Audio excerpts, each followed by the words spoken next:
Nós estamos fechando setembro e setembro trouxe à tona uma conscientização sobre a doação de órgãos. E esse tema ficou muito evidente, principalmente depois que o comunicador Fausto Silva passou por um transplante esse mês. Para vocês terem uma ideia nessa conta, 65 mil pessoas, guardem esse número. Poderia ser a população de uma cidade, não é verdade? E essas pessoas esperam na fila por um transplante. Uma fila que aumenta principalmente porque ainda são poucos os que doam. Eu fiz uma pesquisa e vi que o número é assim, a cada 1 milhão de pessoas, menos de 20 são doadoras de órgão. Estou recebendo aqui o cardiologista do MG Transplantes de Uberlândia, Dr. Marcos Vinícius Freitas. Dr. Marcos, mais uma vez, muito obrigada por atender ao pedido nosso, viu? Seja bem-vindo. Obrigado, prazer estar aqui, num ambiente tão aconchegante, ser bem recebido aqui e poder falar sobre esse tema que é muito importante, saúde pública que tem que ser tratado não só em setembro, mas todos os meses do ano.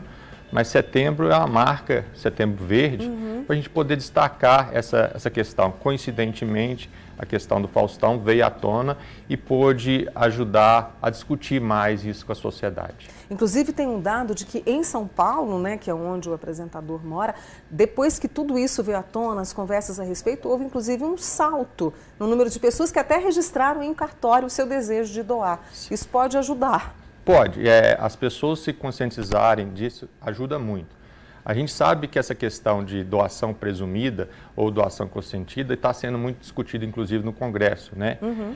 O que determina isso, na verdade, existem leis que desde 1997 a gente está com esse sistema atual. Durante 4 anos, Mônica, de 97 a 2001, a gente teve uma mudança de doação consentida para doação presumida, que é aquela que vai no documento do paciente, né?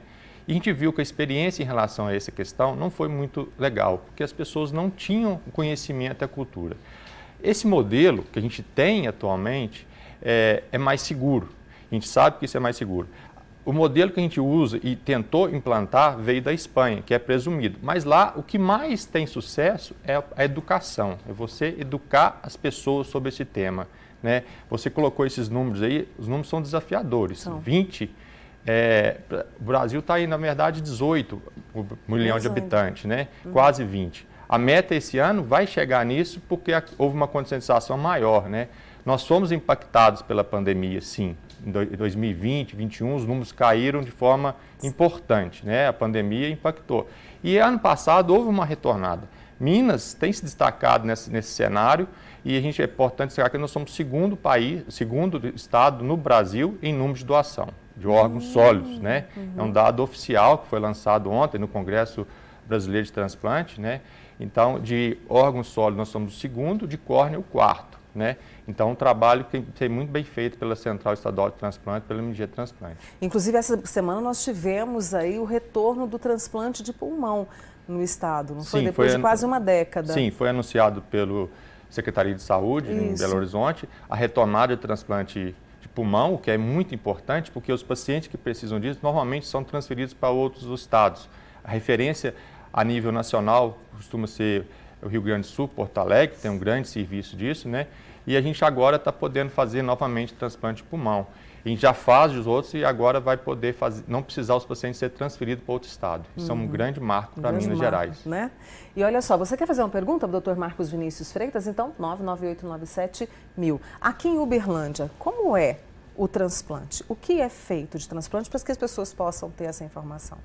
Bom, em Uberlândia a gente faz transplante renal e hepático, de fígado, né? Basicamente isso. A gente não faz coração, a gente tem que transferir o paciente se precisar, não precisa transferir de estado, mas normalmente é caminhado para Belo Horizonte, capital, para fazer coração. Basicamente esses 2 órgãos, rim e fígado. E córnea como tecido, né? A gente consegue fazer sim, em Uberlândia. A gente tem expectativa que a gente possa credenciar novas equipes e aumentar isso, sim. Porque se faz necessário, Se faz necessário.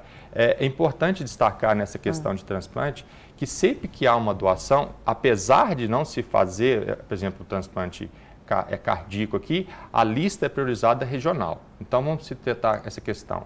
Por exemplo, se tem um doador de rim, primeiro é ofertado na região, para o doador renal. Depois que, se não houver nenhuma aceitação, baseado nos critérios da lista do Sistema Nacional de Transplante, esse paciente é ofertado para a estadual e, se dependendo da condição, não houver uma recusa das equipes, esse órgão é ofertado a nível nacional.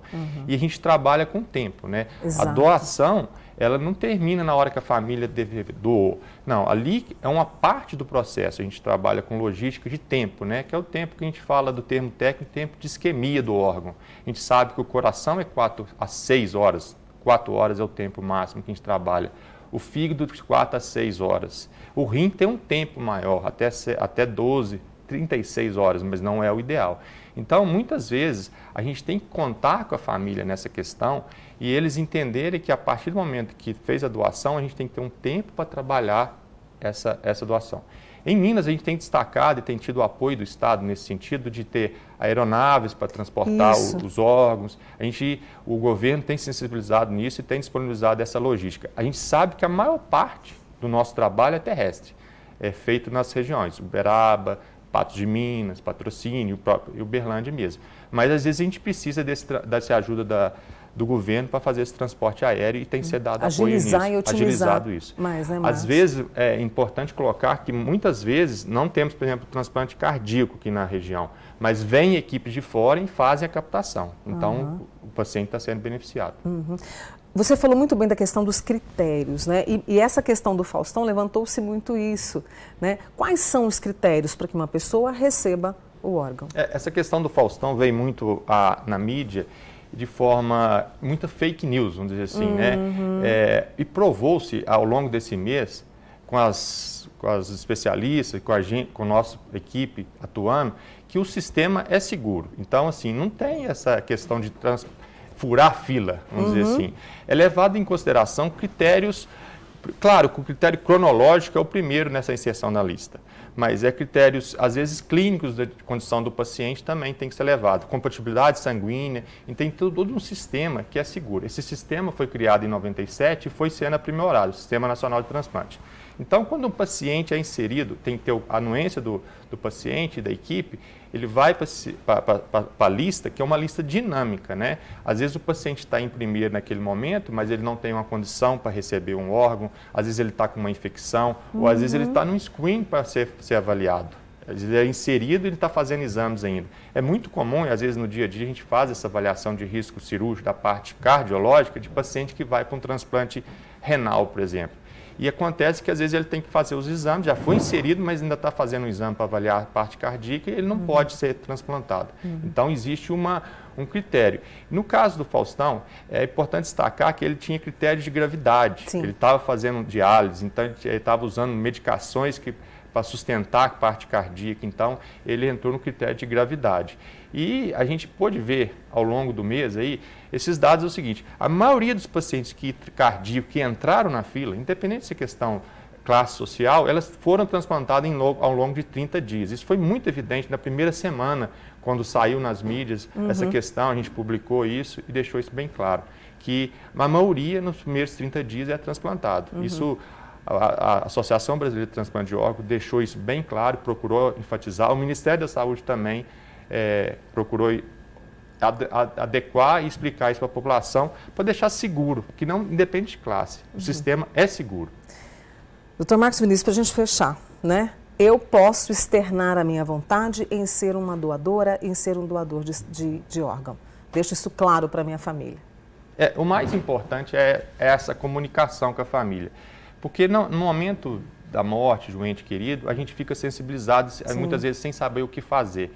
Então, a família sabendo, mesmo que haja mudança, é importante ter essa discussão no Congresso, é importante ter essa discussão, mas entender que o processo é seguro e conversar com a família sobre doação vai facilitar todo o trabalho, né? Independente se houver mudança, a gente quer destacar que é seguro. Sabemos que é seguro porque é feito por mais de um médico, como eu já destaquei, tem exames complementares. O Brasil é um modelo nisso. Então, em alguns países da Europa, a gente vê que às vezes é preciso fazer só aquele exame para ver se o paciente está em morte encefálica ou não. As pessoas não entendem muito isso, por questão de discussão. Mas no Brasil é feito por 2 médicos e tem um exame complementar. Então o processo é muito seguro.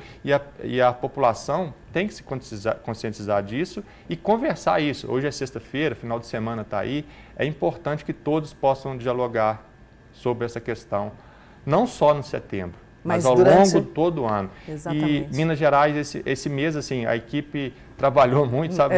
Tivemos destaques, assim, foi o Setembro Verde mesmo, tivemos um aumento da taxa de doação e a taxa de recusa diminuiu. A gente sabe que essa taxa, ela oscila entre 40% e 50%, aumentou depois da pandemia, a gente está estudando por que houve esse aumento, mas a gente tem que diminuir essa taxa de recusa e a melhor forma de diminuir isso é comunicando com a família. Por isso, conte comigo. Tá bom, viu? Vamos contar Conte e vamos comigo. discutir isso com a família, num bate-papo, no final de semana, nas redes sociais. Vamos discutir sobre isso. E olha, eu vou reforçar mais uma vez, estou sempre aqui para poder ajudar Nós também, nesse caminho. E a equipe do MG Transplante, eu agradeço, eu sou só uma parte dessa equipe, tem a enfermagem, a administração, os psicólogos que atuam muito bem e permitem o nosso sucesso nessa jornada. Por isso, levo o meu abraço a todos eles. Dr. Marcos Vinícius Freitas, cardiologista do MG Transplantes, com a gente nessa conversa muito importante. Bom fim de semana, Obrigado. Viu, Dr. Marcos? Bom final de semana.